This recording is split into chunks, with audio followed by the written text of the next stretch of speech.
आज हरकत की है ना तुमने, अपने आप को बदनाम कर दिया, वो भी ऐसी मोहब्बत की खातिर जो तुम्हें मिल ही नहीं सकती थी कभी। संबल, ये ताया जान ने जादू टोने का काम फिर से शुरू कर दिया है ना? हाँ, लेकिन ये सब कर क्यों रहे हैं वो? जाहिर सी बात है, उमैर को नुकसान पहुंचाना है, और किस लिए।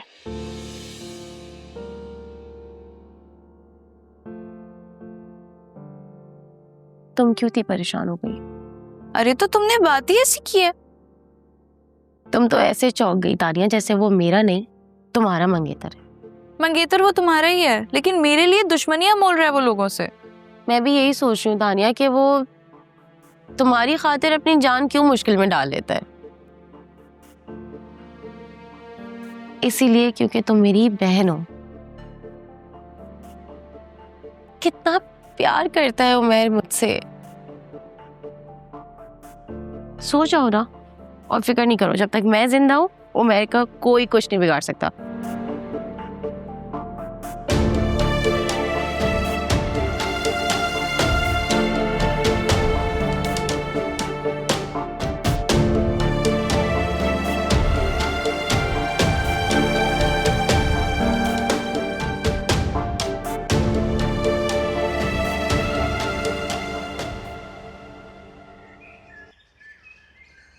बहुत कोशिश करता हूँ नमाज की रूटीन बनाने की, लेकिन पहले एक दो नमाजें छूटती हैं और फिर उसके बाद तुम नमाज पढ़ते ही नहीं हो।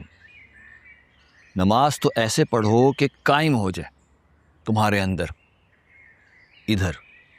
फिर ना तुम नमाज को छोड़ सकोगे, ना नमाज तुम्हें छोड़ सकेगी। चाचू, ऐसी नमाज कैसे पढ़ी जाए?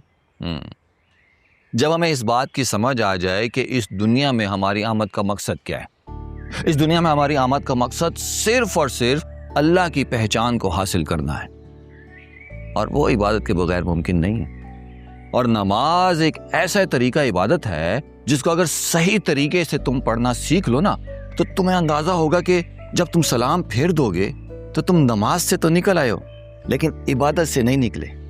फिर तुम्हें माँ की आवाज पे लब्बैक कहना भी इबादत लगेगा, और बाप की डांट पे सर झुका देना भी इबादत महसूस होगा। नमाज हमें ये सिखाती है कि वो हर वक्त हमारी तरफ देख रहा है। जब अजान होती है ना, तो ये सदा लगाई जाती है कि आओ आके ट्रेनिंग कर लो, और फिर जब मस्जिद से निकलो फिर उस ट्रेनिंग के जरिए सही से इबादत कर सको। मुख्तसर ये कि नमाज ऐसे पढ़नी चाहिए कि आपके और आपके माबूद के बीच में, कायनात में कोई भी ना हो। तुम्हारे ख्याल में, तुम्हारी सोच में सिर्फ और सिर्फ अल्लाह होना चाहिए। जो भी तुम पढ़ते हो उसके हर लफ्ज में अल्लाह की तौहीद बिना है, क्योंकि नमाज और कुरान के हर लफ्ज बल्कि हर हर्फ में वो मौजूद है। और अगर वो नजर आ जाए ना, फिर पहचान हासिल होती है उसकी। उस पहचान के लिए नमाज पढ़नी है, ना कि ये 5 वक्त की ड्यूटी निभाने के लिए। चाचू, क्या दिल चाह रहा है इसी तरह बोलते रहें और ये बातें कभी ना खत्म हो। ये लगन भी ना सब में नहीं होती। तुम में देख ली थी ये लगन मैंने, तभी तो खींच के अपने पास ले आया था मैं।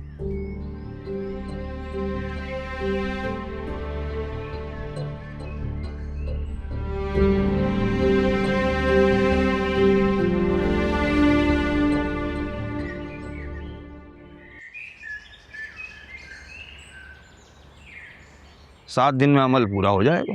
देख लो अब्बा के उल्टा ना पड़ जाए। अरे उल्टा नहीं पड़ेगा इस बार, लेकिन बहरहाल तुम्हें बड़े दिल से हर चीज बर्दाश्त करनी पड़ेगी। अरे हर बार हर चीज मुझे क्यों बर्दाश्त करना पड़ती है?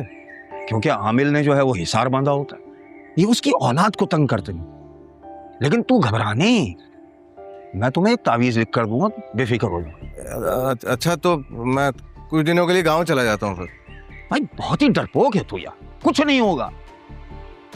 थर-थर कांपने लगता है जरा जरा सी बातों पे। जब ही तो कहता हूं कि नमाज पढ़ा कर, पाबंदी से नमाज पढ़ा कर। वो कस्टमर का फोन है, मुझे लगता है वो आ गया होगा, मुझे जाना है। मैं दुकान पे नमाज पढ़ लूंगा।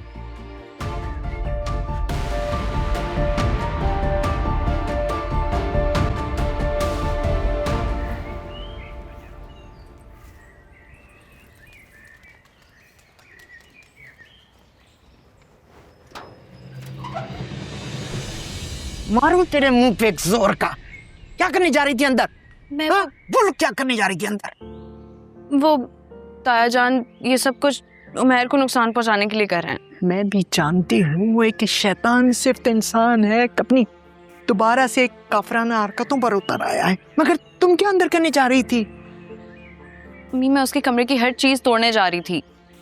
मेरी बच्ची, तू नहीं जानती ये बड़ी भयानक दुनिया है। कमारी लड़कियों को जिंदगी भर का रोग लग जाता है, पर ये बलाएं जिंदगी भर पीछा नहीं छोड़ती हैं। समझी तुम या नहीं? मुझे तुम इस कमरे के आसपास भी नजर आई तो लगाऊंगी एक जोर का। अब आओ यहां से।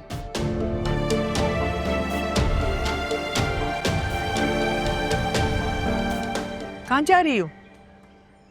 बुक शॉप जा रही हूँ, आपको कुछ चाहिए हो तो बता दीजिएगा, मैं ले आऊंगी। वापसी में एक पाव बेसन लेकर आना, शाम की चाय के साथ पकौड़े बना लूंगी। जी।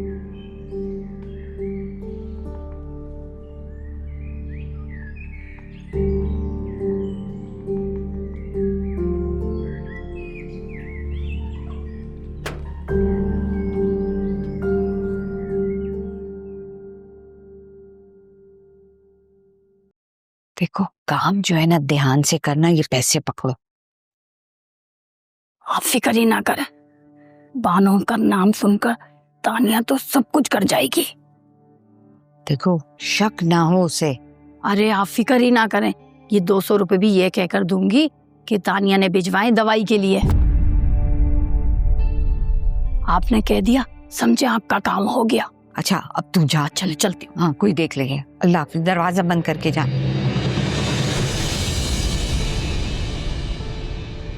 क्या लाल लाल आंखों से घूर रही है मुझे? हाँ घूर नहीं रही, बस एक तपिश है सीने में जो भरकर मेरे चेहरे पर और आंखों में नजर आ रही है आपको। हटो रास्ते से, बतेरे काम पड़े हैं मुझे। सबसे बड़ा तो कर ही दिया आपने। क्या मतलब है? मुझे एक बात बताएं, आपके घर में भी तो एक जवान बेटी है ना ऐजा? बानों के साथ ये सब क्यों कर रही हैं आप? जबान को लगाम दो तुम। जानती हो क्या बकवास कर रही हो तुम? बकवास तो मैं ही कर रही हूँ ना, आप और आपके नामदार शौहर जो कर रहे हैं उसका तो कुछ नहीं हूँ। देखो तानिया, अपनी हद में रहो, हदों को पार करने की कोशिश मत करो। तुम जानती हो कि मैं ताया जान से कह के तुम्हें भस्म करवा दूंगी, है ना? क्यों आप अपनी जहन्नुम खरीदने पर तुली? क्यों कर रही हैं बेचारी बानों के साथ ऐसा सब कुछ? पहले ही जिस्मानी अजियत की तकलीफें झेल रही है वो। कौन बानो? मैं तो किसी बानो को नहीं जानती हूँ। हाय अल्लाह, मैं चूल्हे पे दूध रख के आई थी, उबल ना जाए। जी जी जाइए, इंसानी जिंदगी भी इसी तरह चूल्हे पर उबल रही है, ध्यान रहे कहीं छलक ना जाए।